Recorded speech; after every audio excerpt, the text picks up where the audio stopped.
Hello, Meoni here of Cast, and I thought I'd put up a video on what I've been doing recently, which is none other than what you see in this video. It is Elite Dangerous, and in this video I thought I'd show off some of the cool things in Elite Dangerous. So some in-game events have been happening recently in the Sorbago system, which is one of the Empire-owned planetary systems, nearby to the fringes between Empire space and that of the Federation space. The Federation is pretty much sort of like Earth and stuff, and the Empire is pretty much far-reaching people who basically left Earth a long time ago after wanting something other than the democratic bullshit that was happening with the current Federation government, which was supposed to be democratic and capitalist, whereas the Empire is a true dictatorship where one guy is in charge, notably the Emperor. They have some pretty scary law about people that are senators. The senators in this case are allowed to actually execute executions, believe it or not, if they deem someone guilty on sight, which is pretty cool. It's kind of like a Star Wars Empire-ish kind of theme, although there doesn't seem to be a wrong and a right side really, and there is a third faction as well, the Alliance, which is basically people who didn't want to get mopped up by the other two massive factions. And so far I'm really enjoying this game. It's quite expansive, as you would imagine. There's I think it's 300 or 400 billion stars, which are, some of them are, you know, procedurally generated far out. But there is a lot of the big named places, but they're all accurate to the night sky that we can see above at night from Earth, so they're in the right places. And you can pretty much go anywhere. So there is trading, there's obviously the combat side, which is militaristic, as well as pirate, as well as, you know, trading, as well as mining, as well as discovery stuff. You can get a scanner and get money basically for discovering new systems and selling that information and stuff like that. So there are many paths in the game, but I've chosen, firstly I chose a bit of mining to get some money, and I've invested it into this Viper. The Viper is the ship that I'm currently using. It's sort of a mid-range fighter vessel with decent cargo space actually, and 4 hard points. I'm still not sure what weapons to use on these hard points for when I'm doing combat stuff. So far I've got 2 beam lasers and 2 pulse lasers, but I really don't know what to get. I'm thinking of maybe getting rid of the beam lasers, which are more of a close range, yeah, a beam laser basically. They work on very close range and they cut through the hull, but they take up a lot of power. So what I was thinking of doing is swapping those out for multi-cannons, maybe gimbaled ones or non-gimbaled. I'm not sure at the moment, but we're going to be showing off some of my newbie skills here, but the sheer scale of this battle is something that I wanted to get across in this video. So without further ado, let's have a look. Straight into the action here, and as you can see I'm facing off against this, well, a tailing off I guess. I'm following this Imperial Clipper. This is one of the newer designs that they released for ships. I'm not sure if you can get this in-game as a player yet, but I can imagine it costing a lot. However, this thing is quite sluggish, and is low on its HP there, so I'm just bringing it down and we're going to blow this guy up. So I thought I'd sort of highlight a few of my best moments and some of the best action instead of showing you like a roll of footage that's just never ending. So we're going to see this guy explode very soon. Oh, look at that! And bits go everywhere, so now I'm going to be careful, slow down before I hit those. As you can see, I get 3k credits for each kill. I have chosen the side of Melastopoulos' Mining Corporation, which in this term is the Empire side. So we're killing these Federation guys, basically the System Defense Force, which basically has a hold on this sector and wants to own it for the Federation. But we are basically at war here, where, oh my god, that guy got absolutely destroyed, presumably by the lasers from that guy over there in that other Viper. As you can see here, so I chose a faction. You go press 4, and if you go over to factions you can side with one of the sides, or you can just side with neither and get completely obliterated, but it does help to actually pick a side formally. As you can see here, there's quite a lot of chaff going off. So my lasers are completely inactive and I nearly hit that guy there. I didn't even realise that. I'm going after an Eagle now. Eagles being a slightly cheaper ship, hell of a lot easier to get through the shields of, but that does make them quite a large target for a lot of ships here.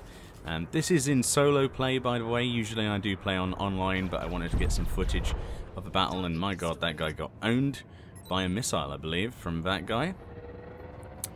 One of our friends over here. Oh no, this is actually one of the players that I was playing with. This is someone. This is Matty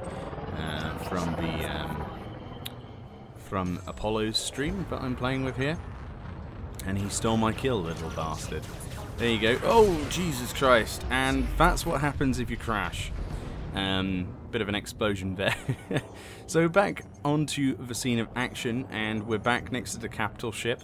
This is the Elizabeth. This is the Federation. No, this is the Empire capital ship. It's beautiful. I do like this ship. We're going to take a close look at this now, because this is maybe the first time I've seen a capital ship this close without it actually attacking you. Obviously, if you chose the Federation side in this battle, this thing and its pulse cannons would be attacking you. Obviously, as the side of the Empire, this thing is actually protecting me. You can actually fly through that ring there. I'm not going to attempt it here today, but we're going to try and get close and get some nice slow footage of all of the little intricate details on this ship. Look at that spinning section there, like a habitation point. Obviously with artificial gravity on that section. Pretty cool. And at the back here you can see it actually says Elizabeth on it. It's a very large ship. I'm not sure if they're ever going to allow players to actually control something of that size. I seriously doubt it. It's not really an elite style to allow you to do that. But fundamentally it would be cool. I think the biggest we're going to get is like an Imperial Clipper size that I destroyed earlier. And here we are at the back looking at those engines. I find large ships to be extremely majestic. I mean, there are a lot set for Star Citizen, the other game which I've backed and supported, which I'm looking forward to flying next to. But this is certainly not disappointing. I'd like to see what the other factions' ships look like. I'm yet to see those, but these are huge, they're big and they're powerful. They're kind of like a cross between a Star Trek vessel, you know, like a big Enterprise section with big nacelles, and, you know, ring donuts. And who doesn't like ring donuts? So back into the battle now, and as you can see, we're taking quite a beating, but we're also dishing out quite a lot as well. And this Imperial Clipper, I've determined, is going down. My weapons are not really doing much to him. He's a lot higher HP than the one that I killed earlier. Well, stole the kill from an NPC, likely.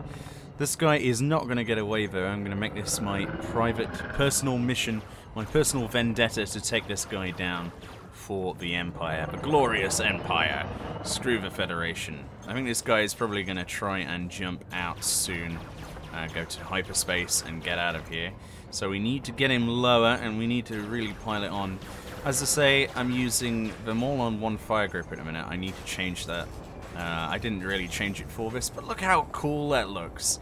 Just flying close to these big ships. They can't turn as fast, but I'm seriously laying on the damage now. Everything's overheating, but I'm managing to keep the ship in front of me, which is what you do against ships like this. You need to always try and keep them in front of you as much as possible, whether that means reverse turning or turning with thrusters. As you can see on the thruster bar there is a purple section. Usually that would be green on the normal UI color. I've got a custom UI color, that's why I've got this blue color. But the purple is basically where you're able to maneuver at most efficiency with the best amount of speed, basically. This guy is pivoting, but he can't get away from me. I'm laying it thick now. This guy he's on his last legs. I think he's had enough now. And we're going to blow him to Kingdom Come. Oh, look at that. Those 3,000 credits.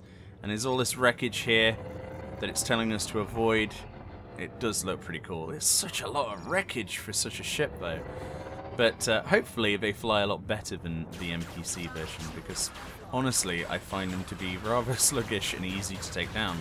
Which is more than can be said for the Asp. Now this thing, the Asp, is particularly annoying. These are my Achilles heel, if you will. They are extremely hard to take down. They have, well, it's definitely an upgrade from this ship. It just has the most incredible shields, whatever this guy's got on anyway, and they take no damage when their shields are down as well. They're also very maneuverable. They're quite blocky, but my god, they've got a lot of hard points and cargo space, and They can outperform me quite easily. They are my least favourite target to go after in this war zone, simply because of most of them manage to get to warp and get out before I can kill them. This guy's shields are probably going to come back online before I can kill him.